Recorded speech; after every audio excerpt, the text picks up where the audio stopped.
अस्सलाम वालेकुम नाज़रीन, मैं हूं ज़मीर हैदर और आप देख रहे हैं प्रोग्राम पब्लिक पल्स। नाज़रीन, आज ट्रांसपेरेंसी इंटरनेशनल की रिपोर्ट सामने आ गई जिसका भरपूर फ़ायदा उठाया पीडीएम ने, यानी कि पूरी ऑपोजिशन ने उसका भरपूर फ़ायदा उठाया क्योंकि पाकिस्तान 4 पॉइंट्स नॉच जो है वो ऊपर आ गया है और 2020 में जो कहा जा रहा है कि जी थोड़ी सी करप्शन बढ़ गई है।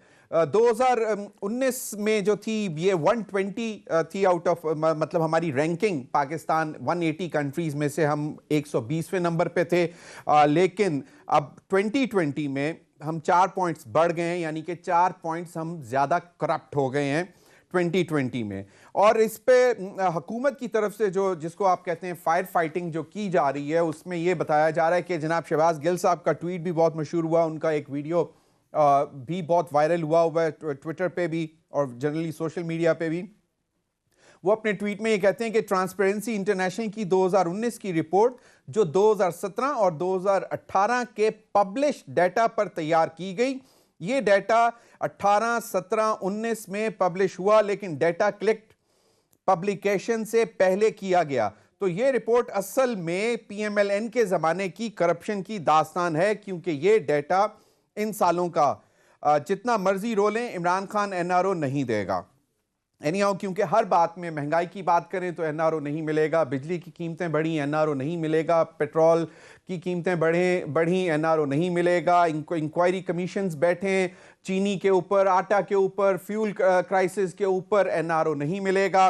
आपका करप्शन में जो कि इमरान खान साहब हम आपको सुनवाएंगे भी, क्योंकि जब भी ट्रांसपेरेंसी इंटरनेशनल की रिपोर्ट आती थी तो हमें एक आवाज़ जो बहुत ज़ोरदार आवाज़ हमें सुनाई देती थी वो इमरान खान साहब की होती थी, और वो हमें बताते होते थे कि जनाब ये जो करप्शन हो रही है इसकी वजह से महंगाई है, और हर चीज़ में इमरान खान साहब ये कहते थे कि अवाम की जेब पर डाका डाला जा रहा है।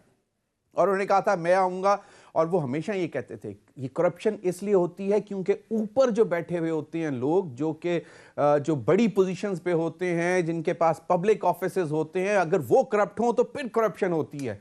ये हमेशा वो कहते रहे और हम उनको बाकायदा बहुत गौर से सुनते थे और उनके इस बयान को वेटेज भी देते थे।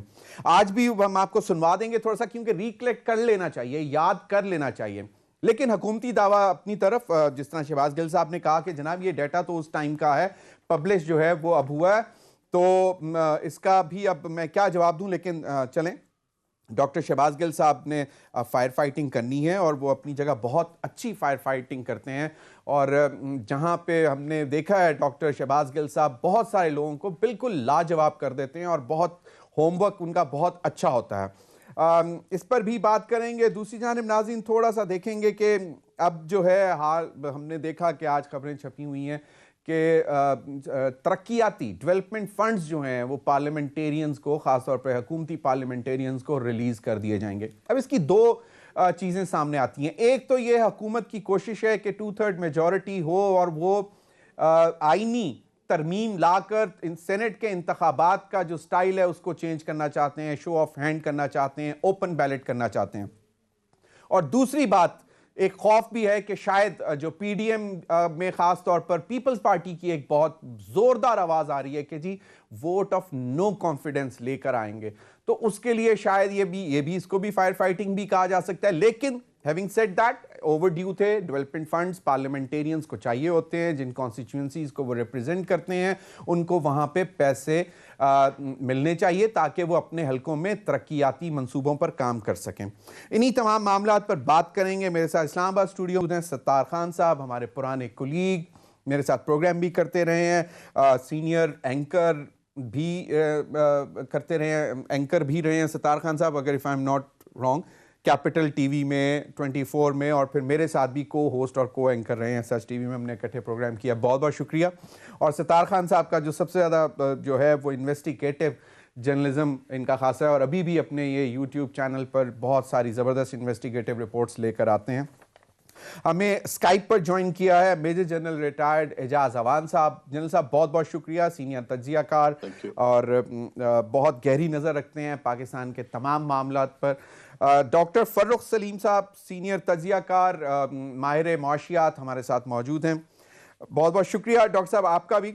जनरल साहब आपकी तरफ आऊंगा, लेकिन उससे पहले इमरान खान साहब को जरा थोड़ा सा हम याद कर लें कि वो क्या फरमाया करते थे जब भी ट्रांसपेरेंसी इंटरनेशनल की रिपोर्ट आती थी। ये जरा सुन लीजिए। जी, दुनिया का वाहिद एक इदारा है जो पूरी दुनिया में देखता है कि दुनिया में करप्शन कितनी हुई है। जनरल साहब आज उन्होंने ये 2004 के भी इसमें थी, वो बता रहे थे कि जी ट्रांसपेरेंसी इंटरनेशनल की रिपोर्ट के हवाले से आज एक तकरीब में गए थे इमरान खान साहब, और वहां पे तकरीर करते हुए उन्होंने कहा कि 2008 से 2018 जो है वो सयाह तरीन दौर है, और 2004 का हमने आपको शॉर्ट सुनवाया जिसमें वो कहते हैं कि जी यहां पे उस वक्त भी करप्शन हो रही थी। लेकिन चलें, तो क्या कहते हैं कि हुकूमती दावा कि जनाब ये इसमें भी कोई फिगर फजिंग हुई है, ट्रांसपेरेंसी इंटरनेशनल में भी कोई इसहाक डार साहब जैसे लोग बैठे हुए हैं जो फिगर फज कर रहे हैं, डेटा को मैनिपुलेट कर रहे हैं? थैंक यू वेरी मच जमीर भाई। पहले तो मेरे दोनों साथियों को, डॉक्टर फारूक को और सतार साहब को मेरा सलाम जी। रियलिटी ये है कि मुल्क में मैक्रो लेवल करप्शन, या अगर यूं कहें कि प्राइम मिनिस्टर और उनका खानदान करप्शन नहीं कर रहा, तो मैं इस पे इत्तेफाक करूंगा, बल्कि इंसिस्ट करूंगा कि प्राइम मिनिस्टर करप्शन नहीं कर रहे। लेकिन उसके अलावा न हमारे कल्चर में कोई तब्दीली आई है, न कोई सिस्टम में तब्दीली आई है। एक पीएन से, कांस्टेबल से और निचले तरीन तबके से लेके ऊपर तक करप्शन उसी तरह है, बल्कि अगर बड़ी नहीं है तो कम नहीं हुई है। तो जो प्राइम मिनिस्टर साहब का दावा था कि 90 दिनों में आके वो मुल्क से करप्शन खत्म कर देंगे, उसमें वो नाकाम हो चुके हैं, क्योंकि हमारे मुआशरे में रिश्वत देने वाला मांगने वाले से पहले घर से साथ लेके जाता है। और ये चूंकि एब्सेंस ऑफ मेरिट रहा है और अभी तक प्रिवेल करता है, तो जिस मुआशरे में एब्सेंस ऑफ मेरिट हो, वहां मुलाजमत के लिए, काम के लिए, डेथ सर्टिफिकेट के लिए, फैमिली की जो इनहेरिटेंस है उसकी ट्रांसफर के लिए, हर काम के लिए रिश्वत देनी पड़ती है, क्योंकि इसके बगैर कोई काम आगे चलता नहीं है। प्रोसीजर्स इतने कॉम्प्लिकेटेड हैं, इवन टैक्स रिटर्न के और टैक्स रिफंड के, कि वहां भी आप एक्सप्लॉइट होते हैं। तो जब सिस्टम ही किसी ने इंप्रूव नहीं किया, कोई रिफॉर्म्स कैरी आउट नहीं की, तो सिर्फ छू मंत्र से या दावे करने से इस मुआशरे से करप्शन खत्म नहीं होगी। तो यही एक वजह है कि हर सतह पे उसी तरीके से करप्शन हो रही है, बल्कि शायद उससे कुछ बढ़ गई है। तो इसमें तो कोई दो राय नहीं है। अगर शहबाज गिल साहब के होते हुए ये डाटा इन सालों का आ गया जिनमें इन्होंने हुकूमत की है, तो शायद फिगर में मजीद कुछ इजाफा हो जाए। तो उसके लिए आई थिंक इन्हें रिफॉर्म्स करनी पड़ेंगी और सिस्टम को बेहतर करना पड़ेगा, और वो ओवरनाइट होगा नहीं। अलादीन का चिराग किसी के पास नहीं है। अभी तो उस तरफ इन्होंने एक कदम भी नहीं उठाया रिफॉर्म के लिए, इंस्टीट्यूशन बिल्डिंग के लिए, जुडिशियल रिफॉर्म्स के लिए। और हमारे मुआशरे में इंसाफ लेना इतना मुश्किल है कि अगर उज़ैर बलोच ने कोई जुर्म नहीं किया इस मुल्क में, अयान अली ने कोई जुर्म नहीं किया, और तो फिर अभी आप इससे खुद ही अंदाजा लगा लें, नवाज शरीफ की फैमिली सड़कों पे कहती फिर रही है कि कोई जुर्म साबित नहीं हुआ। खाकान अब्बासी साहब बरमला ऐलान करते फिर रहे हैं कि नून के खिलाफ किसी किस्म के करप्शन के कोई सबूत ही नहीं आए। तो जब इस तरह का मुआशरा हो और इस तरह के जुडिशियल सिस्टम हो, तो फिर करप्शन को रोकना एक ख्वाहिश तो हो सकती है, एक ख्वाब तो हो सकता है, रियलिटी नहीं हो सकती। बिल्कुल। डॉक्टर फारूक सलीम साहब, जो 8 कुछ इंडिकेटर्स थे, 8 डाटा सोर्सेज जो हैं जिसके ऊपर करप्शन परसेप्शन इंडेक्स बनाया गया, और परसेप्शन का भी मतलब मुझे बताइएगा, क्योंकि आज मैं एक वजीर को सुन रहा था एक चैनल पे बैठे, वो कह रहे थे ये तो परसेप्शन होता है, तासुर होता है, it's not the real corruption. इसका भी जरा तो डॉक्टर साहब ब्रीफ करिएगा।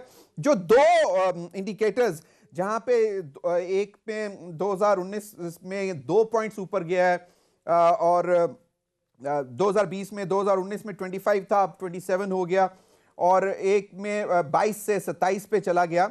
वो थे एक वेराइटीज ऑफ डेमोक्रेसी, जिसको एक्सप्लेन करते हैं कि public sector corruption index, executive corruption index, the indicator for legislative corruption and the indicator for judicial corruption. एक ये है जिसमें हम ऊपर गए हैं, और दूसरा world justice project rule of law expert. I hope आपने पढ़ा होगा, लेकिन मैं थोड़ा सा अपने नाज़रीन के लिए ब्रीफ कर रहा हूं। कि ये दो इंडिकेटर्स हैं इस डेटा सोर्सेज जहां पे हम करप्शन में ऊपर गए हैं। एक तो ये है कि जनाब 2.1% government officials in the executive branch do not use public office for private gain. मतलब government officials in the judicial branch do not use public office for private gain. Government officials in the police and the military do not use public office for private gain. ये parameters हैं कि जिसके ऊपर ये index होता है। और बाकी आप जानते हैं कि ये महंगाई और ये सब जो है करप्शन होती है तो बहुत सारी चीज़ें जो है मल्टीप्लाई होती हैं, गुर्बत में भी इजाफा होता है, क्राइम में भी इजाफा होता है, बहुत सारी चीज़ें जो हैं वो करप्शन से रिलेटेड हैं। क्या कहते हैं डॉक्टर साहब? जमीर साहब, मामला हर मामले को बहुत ही पेचीदा बना देते हैं। और मैं ज़ाती तौर पे जो साइंटिफिक स्टडी एंटी करप्शन के ऊपर की गई हैं, कल्चर का हवाला देना कि हमारा कल्चर बहुत बेईमान है, हमारे यहाँ दूध वाला बेईमान है, दूध वाले से लेके ऊपर तक हर कोई बेईमान है, ये मुनासिब तरीका नहीं है अगर हम सही सिमत में मुल्क को ले जाना चाहते हैं। मामला बड़ा सिंपल है, पेचीदा नहीं है। जो साइंटिफिक स्टडीज की गई हैं एंटी करप्शन के ऊपर, वो सिर्फ दो एलिमेंट सामने लाती हैं।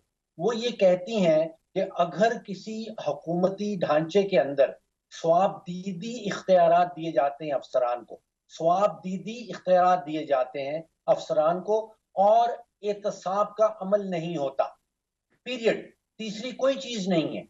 अगर आपने बहुत ज्यादा स्वाबदीदी इख्तियारात दे दिए हैं हुकूमती अफसरान को, अवामी जो ओहदों पे फाइज हैं लोग, उनको आपने स्वाबदीदी इख्तियारात दे दिए हैं और एहतसाब नहीं हो रहा, बस दो चीजें आपने इन दो चीजों को कंट्रोल करना है। या तो स्वाबदीदी इख्तियारात को कम करना है, और अगर स्वाबदीदी इख्तियारात कम नहीं हो सकते तो आपने अकाउंटेबिलिटी का अमल, एहतसाब का अमल सामने लेके आना है। और ये दो चीजें जो है ये करप्शन को कम से कम कर देंगी। ये मामला पेचीदा नहीं है। मैं बड़ी माजरत के साथ जनरल साहब से, बड़ी आसानी से ये कह दिया जाता है कि हमारा कल्चर खराब है, हमारे कल्चर में बेईमानी घुसी है। यहाँ पे हम देखिए दो चीजें, आपने स्वाबदीदी इख्तियारात हुकूमती अफसरान और जो पब्लिक ऑफिस में लोग बैठे हैं उन स्वाबदीदी इख्तियारात को कम करना है, और जो स्वाबदीदी इख्तियारात इस्तेमाल कर रहे हैं उनका एहतसाब करना है। सिर्फ दो चीजें करनी है। यहाँ पे हमारे यहाँ सियासी नीयत नहीं है, चले और कोई मसला नहीं है। इसको पेचीदा नहीं बनाया जा सकता, नहीं बनाया। अच्छा, आपको तो मालूम होगा ये डेटा कलेक्शन किस तरह एक सोर्स होती है। ये जो स्पेसिफिक, जो मैंने आपको दो हेड्स बताए हैं, इसमें स्पेसिफिक क्वेश्चंस इन्हीं एरियाज में पूछे जाते हैं कि क्या ये ऑफिसर्स या ऑफिसर्स जो हैं वो अपने प्राइवेट गेन के लिए कुछ अपने ऑफिस को या अपनी सीट को यूज करते हैं, जो आपने बात कहा कि डिस्क्रिशनरी, बिल्कुल। लेकिन वो करप्शन परसेप्शन इंडेक्स, ये क्या परसेप्शन को हम क्या सिर्फ तासुर लें कि मतलब इन रियलिटी करप्शन नहीं है? मतलब ये आज एक मैं सुन रहा था हुकूमती बहुत सीनियर वजीर फरमा रहे थे। मैं बता देता हूं कि ये परसेप्शन इंडेक्स कैसे बनता है। देखिए, ट्रांसपेरेंसी इंटरनेशनल एक आर्मी इदारा है, ये जर्मनी में बेस्ड है, और ये एक यूनिवर्सिटी को ये स्टडी कमीशन करता है। 13 सोर्सेज हैं इनके, जिनमें वर्ल्ड बैंक आता है, वर्ल्ड इकोनॉमिक फोरम भी है, इकोनॉमिक इंटेलिजेंस यूनिट है, फ्रीडम हाउस है।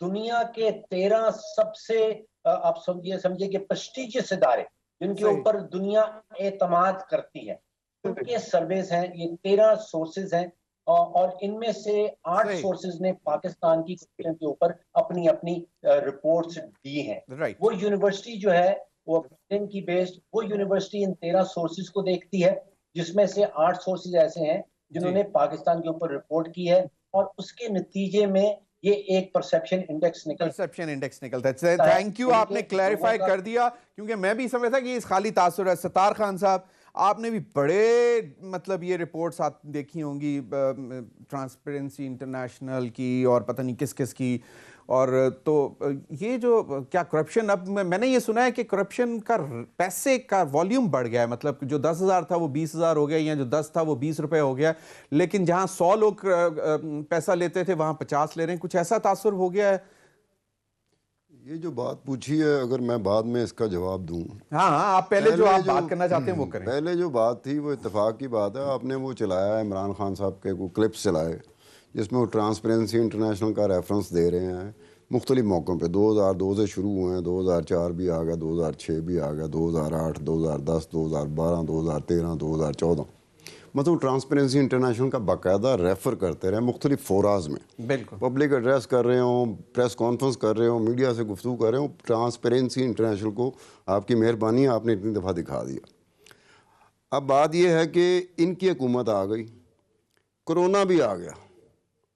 कोरोना पे पाकिस्तानी गवर्नमेंट ने मैसिव स्केल की प्रोक्योरमेंट की, अरबों रुपए की। पूरी दुनिया के ममालिक ने प्रोक्योरमेंट की अरबों रुपए की कोरोना से बचने के लिए। उस पे 4 अदद ख़त ट्रांसपेरेंसी इंटरनेशनल लिखे, डायरेक्ट बराह रास्त एक ख़त इमरान खान साहब को, वज़ीर आज़म पाकिस्तान को लिखा।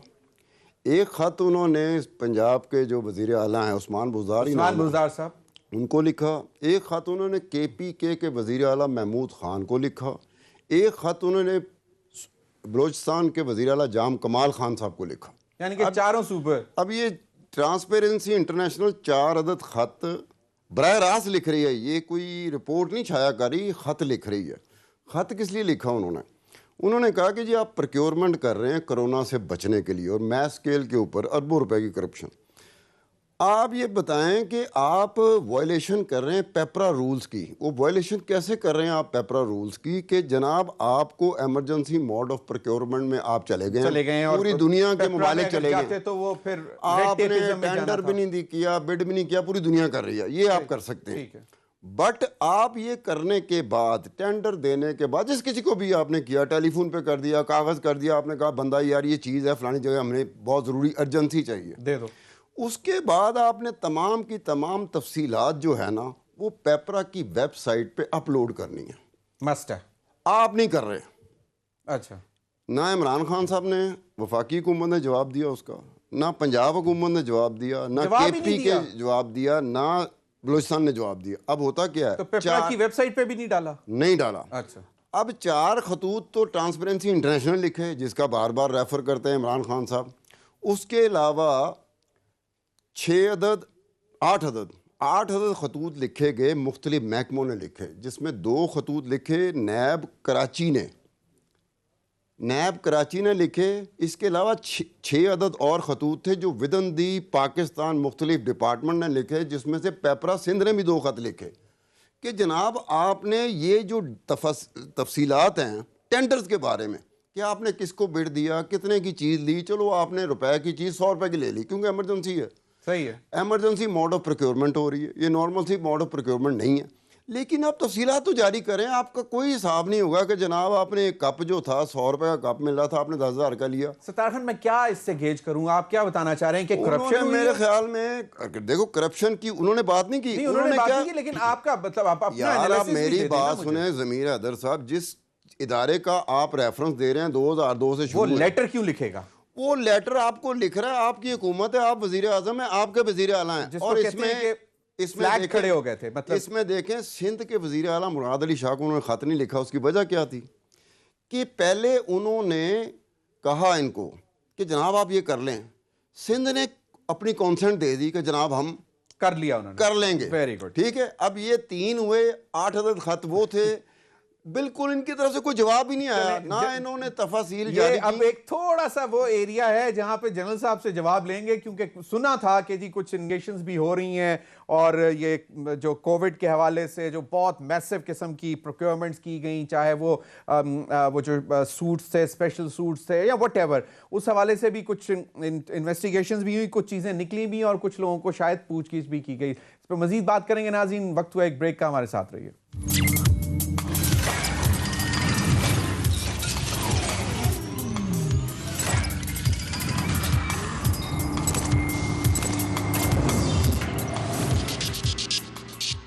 वेलकम बैक नाज़रीन। जनरल साहब, यहाँ पे ट्रांसपेरेंसी इंटरनेशनल की भी आप जो थोड़ी सी बात और थोड़ी सी डिटेल्स हमें देंगे, थोड़ी सी बात करेंगे। NDMA के हवाले से भी सवालात उठे और यही जो सत्तार खान ने डिटेल्स दी, कोविड के टाइम में अगर NDMA जैसे इदारे पर भी सवाल होंगे कि जनाब वहाँ पे भी शायद कोई थोड़ा सा पैसा इधर उधर हुआ है, तो फिर यकीनन 2020 का जब सर्वे आएगा तो फिर उसमें बहुत सारी चीज़ें आएंगी, क्योंकि अगर 2020 में ही ट्रांसपेरेंसी इंटरनेशनल ने 5 मतलब लेटर लिखे 4 सूबों को और एक वफाकी हुकूमत को और उनको जवाब नहीं आया, तो इसका मतलब है आपने शक व शुबात तो बढ़ाए।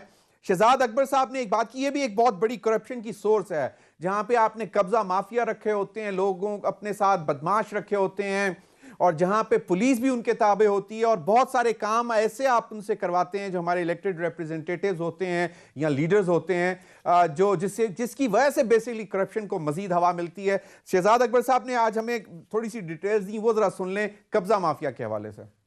जी जनरल साहब, अब ये तो इसमें तो सारे के सारे लोग पीएमएलएन की लीडरशिप की तरफ जा रहे हैं। कोई 18 लोगों की लिस्ट थी जो कल पंजाब का एंटी करप्शन एस्टैब्लिशमेंट पंजाब ने जो है वो लिस्ट जारी की, और ये कब्जा माफिया, तो ये अगर ये इस किस्म की चीजें होती रही हैं तो फिर कल्चर तो तब्दील करने में बहुत, मेरे ख्याल में पता नहीं कितना टाइम लग जाएगा। इमरान खान साहब बेचारे अकेले क्या कर लेंगे? जमीर हैदर, देखिए इसमें तो कोई दो राय नहीं है। मैं एक तो ये बताना चाहता हूँ कि ये जो शॉट्स आपने पहले इमरान साहब के चलाए और जो अभी चलाए, संभव मुझे आवाज नहीं आ रही थी इनकी, तो मैं सुन नहीं सका हूँ कि वो क्या कह रहे थे। सॉरी, बैरिस्टर शहजाद अकबर साहब ने आज डिटेल्स दी कि जो पीएमएलएन के लोगों से जमीन मतलब जो भी वागुजार कराई गई, जो कि मालियत जिसकी 200 अरब रुपए बताई गई है। जी, खोखर बरादरान की बात कर रहे हैं। खोखर बरादरान मतलब एमएनए जावेद लतीफ, खुर्रम दस्तगीर और पता नहीं कितने लोग, मतलब ज्यादातर पीएमएलएन, फिर नैयर बुखारी साहब का भी नाम लिया कि उनसे भी 60 कनाल वागुजार कराई गई। देखें, ये तो एक रियलिटी है कि हमारी जितनी सियासी जमातें हैं, इन सब ने आगे गुंडे पाले हुए हैं, इन सब ने अपने इस तरह के जो किरदार हैं उनकी ये पुष्टपनाही करते हैं, कब्जा ग्रुप हो या क्रिमिनल्स हो, इनको अपने साथ ये मिला के रखते हैं। और जो इस वक्त इनके इमरान खान साहब के साथ इत्तेहादी बैठे हैं, इन सब का भी ट्रैक रिकॉर्ड यही है, सिवाय इमरान खान या उनकी जात की और पीटीआई, ये सब के सब ने पाल रखे हैं। और ये हमारे यहाँ कल्चर गवर्नर अमीर मोहम्मद खान और अयूब खान के जमाने से चला आ रहा है, उस वक्त उन्होंने भी पाले हुए होते थे।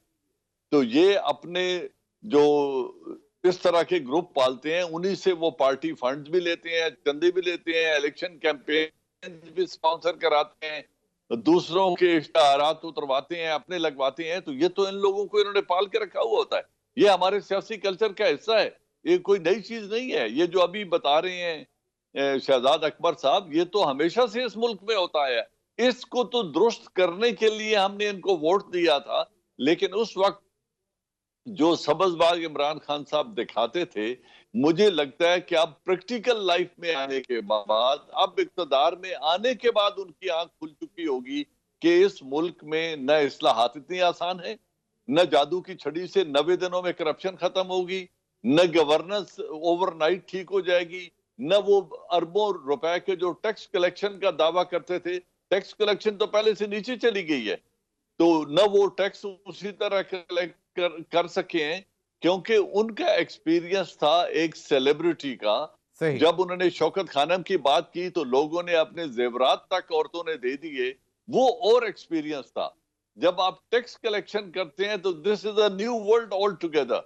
और ये मुझे उम्मीद है कि उनको अभी होश आ गई होगी कि मुल्क को रन करना और इक़्तिदार से बाहर रह के दावे करना या ख्वाब देखना, जनरल साहब अगर prime minister as a leader, जिसके जनरल साहब अगर बात कर रहे थे, अगर एक मैंने पहले बात कही थी जी, जो फारूक साहब ने कहा कि जी नहीं जनरल साहब उमूमी बात कर रहे हैं, मैंने उस वक्त इंस्टीट्यूशन बिल्डिंग की बात की थी। अगर एमनेस्टी इंटरनेशनल हमें लेटर लिख रहा है कि जी नैब और पेपरा को नोटिस लेना चाहिए और जितनी प्रोक्योरमेंट हो जाती है वो पेपरा के उसके क्यों नहीं चढ़ाई उस पर, तो क्या पेपरा या एनडीएमए या नैब इस मुल्क के अदारे नहीं हैं? क्या ये लेटर उनकी तरफ से नहीं आ सकता था?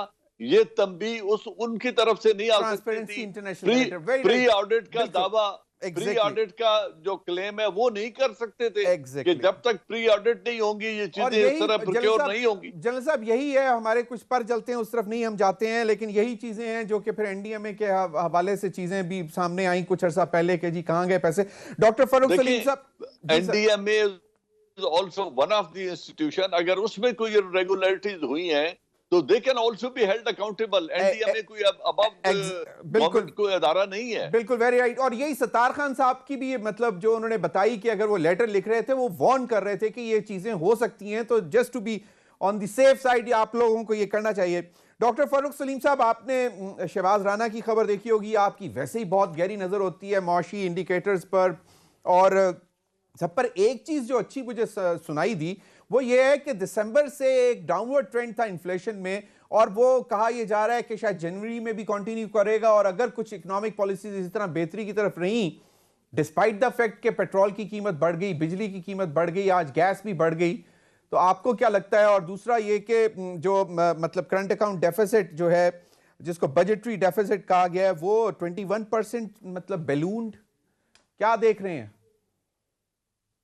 देखिए, इसको अगर हम लिंक करते हैं, इसको नक्की करते हैं करप्शन के साथ, ये करप्शन की जो फिगर्स हैं ये ट्रांसपेरेंसी इंटरनेशनल वाले हर साल देते हैं, लेकिन इसका एक मकसद है, और इसका मकसद ये है, ये कहते हैं कि ये जिन ममालिक में करप्शन का परसेप्शन जो है वो बढ़ता चला जाता है, जिन मुल्कों में करप्शन बढ़ रही होती है, उनका जो माशी तरक्की का रेट है वो नीचे आ जाता है। जिन मुल्कों में करप्शन का रेट बढ़ रहा होता है वहां पे बेरोजगारी बढ़ जाती है और वहां पे गुर्बत बढ़ जाती है। ये तीन चीजें जो हैं ये इसको बड़ा इंपॉर्टेंट कर देते हैं करप्शन की फिगर्स को, कि जिन मुल्कों में बढ़ रहा है आप समझ लीजिए कि लॉन्ग टर्म में उनका माशी तरक्की का रेट गिर जाएगा, उनमें गुर्बत का रेट जो है वो बढ़ जाएगा, और वहां पे बेरोजगारी जो है वो बढ़ जाएगी। कोविड का आप थोड़ी देर पहले जिक्र कर रहे थे, इस रिपोर्ट में ट्रांसपेरेंसी इंटरनेशनल ने खास तौर पे इसका जिक्र किया है कि बेतहाशा पैसे जो कोविड की जंग लड़ने के लिए हुकूमतें कह रही हैं कि हमने खर्च किए हैं, उनमें बेतहाशा करप्शन हुई है, और वो जंग जो कोविड के खिलाफ लड़ी जानी थी उसमें उसकी वजह से बहुत सारे मुल्कों को शिकस्त हो रही है, क्योंकि वो पैसा जो है वो खुर्द बुर्द हो गया है। तो ये करप्शन का मामला हमें इसलिए सीरियस लेना चाहिए कि गुर्बत बढ़ जाती है, माशी तरक्की का रेट गिर जाता है, बेरोजगारी बढ़ जाती है। तो जब तक तो ये हमारा मामला ऐसा चलता रहेगा, और खास इसको अगर आप दोबारा इसको नक्की कर लें, अगर आप सियासी अदम इस्तेहकाम के साथ, जिन मुल्कों में सियासी अदम इस्तेहकाम होता है वहां पे तरक्की की शरह नहीं बढ़ती। तो आप बात कर रहे थे कि बड़ी पॉजिटिव चीजें शायद सामने आ रही हैं, जरूर आ रही होंगी, लेकिन हमें पॉलिटिकल इंस्टेबिलिटी, सियासी अदम इस्तेहकाम जो है इसको दूर करना होगा। और ये करप्शन का रेट जो है, जो हमारा बुरे से बुरा तरीन होता चला जा रहा है, इसको जब तक हम कंट्रोल में नहीं कर पाएंगे तो हमारा माशी लॉन्ग टर्म माशी रेट नहीं बढ़ सकता। देखिए, इस रिपोर्ट में उन्होंने 4 इदारों का खास तौर पे जिक्र किया है। उन्होंने कहा कि आपका करप्शन का परसेप्शन इसलिए बुरा हुआ है क्योंकि उन्होंने पार्लियामेंट का जिक्र किया कि पार्लियामानी ढांचे के साथ जुड़ी हुई है करप्शन, ये पहला उन्होंने इदारे का जिक्र किया। दूसरा उन्होंने पुलिस का जिक्र किया। तीसरा उन्होंने इंतजामिया यानी कि एग्जीक्यूटिव का जिक्र किया। और चौथा उन्होंने अदलिया का जिक्र किया। उन्होंने वजूहात बताई हैं कि आपका जो इन्फ्लेशन, आपका जो करप्शन की जो रेटिंग खराब हुई है उसकी क्या वजह है। और आपको एक मतलब करेक्ट करने का भी मौका मिल जाता है जब आपको प्रिसाइसली पता होता है कि ये जो परसेप्शन आया है इन डिपार्टमेंट्स या इन एरिया से आया है, तो आपको एक मौका मिल जाता है। सत्तार खान साहब, ये क्या वजह है कि सारे कब्जा माफिया और 200 अरब और वो PMLN के अंदर ही हैं, तो बाकी सारे दूध के धुले हैं? मतलब पीपल्स पार्टी के वो नैयर बुखारी साहब का भी उन्होंने नाम लिया। ये कब्जा माफिया, क्योंकि आप तो माशाल्लाह लाहौर के जानते हैं, कहीं ये ना कह दें कि आप भी माशाल्लाह कब्जा माफिया ग्रुप में आप भी आते हैं, तो मैं इस हवाले से मैं एक दफा माफिया के तो आप हैं, कब्जा नहीं। माफिया की बात आपने ठीक है।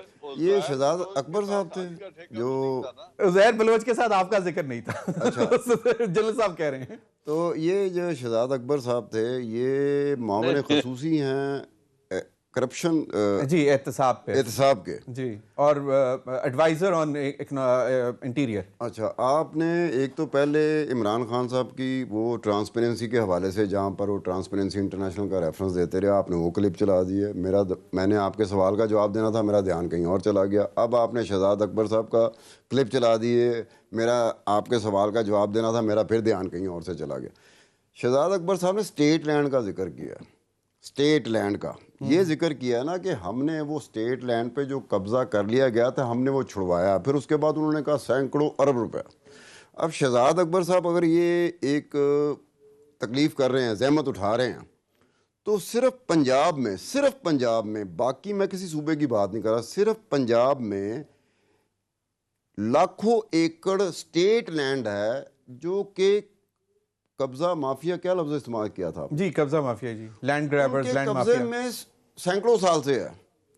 अगर आपने ये जुर्रत की है कि जनाब आपने ये बहुत तगड़ा एमएनए सैकड़ों था, साल से, क्या मतलब ये जो कहने का किला मतलब है ये भी कब्जा कहने किया का मतलब था है मुगल बादशाह ने? अजरा मजाक मैंने अच्छा, कहा ना कि चलें, इतनी फिर पुरानी ठीक है। बात हो मैंने गई। कहा, अब हम मुगल बादशाहों के पीछे अब आप अगर इस पे आ गए कि बहुत तगड़ा एमएनए है, आपने उससे छुड़वा लिया, बड़ी मेहरबानी आपकी यार। बड़े तगड़े और बड़े तगड़े बंदों का उन्होंने नाम लिया जो बड़े अरसे से हुक्मरान थे, जो हुक्मरान जमात से जिनका ताल्लुक था। हमें बड़ी खुशी होनी चाहिए शहजाद साहब थोड़ी सी तकलीफ और कर लेते, थोड़ी सी तकलीफ बढ़ा लेते, हमारी जो है ना मुसरत बढ़ जाती, वो तकलीफ ज़्यादा कर लेते। कि पंजाब में जो स्टेट लैंड पे कब्ज़ा हुआ है, ये अगर इन्होंने ये काम किया, एक अच्छी उन्होंने शुरुआत की, तो फिर जो बाकी जो स्टेट लैंड है जिस पे कब्जा माफिया ने कब्जा किया हुआ है वो खरबों रुपए की, अगर इसमें 200 अरब कितना बताया, 200 अरब उन्होंने कहा तकरीबन 200 अरब है, तो वो 2000 या 2 लाख अरब की हो जाएगी। अगर बाकी जो स्टेट लैंड है, मैं पंजाब की बात कर रहा हूँ, ये डॉक्यूमेंट्स मेरे पास पड़े हुए हैं कि स्टेट लैंड पे कितना कब्जा है, कितने लाखों एकड़ ज़मीन है जिस पे माफिया कब्जा कर चुकी हुई है। अब अगर आप आए हैं इस जगह पे तो आपको कोई तफरीक नहीं रखनी चाहिए।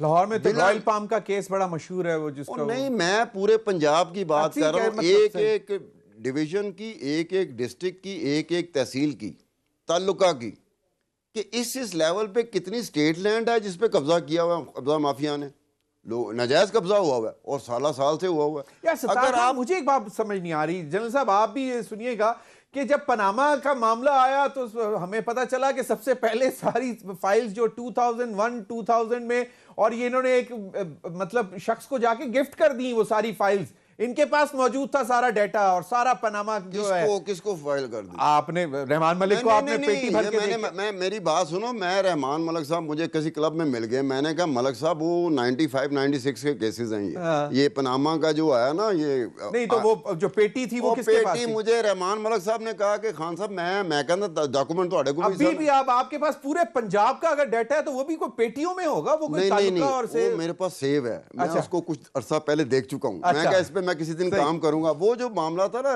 रहमान मलिक साहब ने मुझे कहा था मैं पेटी रखिया सी, वो पेटी गुआच गई है।